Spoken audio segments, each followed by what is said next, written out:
Kurumjeri C-section oigera, vaginal delivery oigera ko akhoi ki abdominal separation angang popular kanda tawbase yamna hanjanbada yamna wai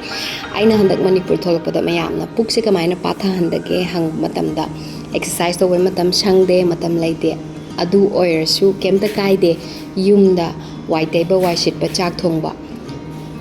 tawna conscious breathing taragadi pukse pathaba ngamgani ko source sang na honjalaga sang na hondokpiba inhale to matamda puk kangthokpa exhale to matamda pukse phajana manungda sichilakanda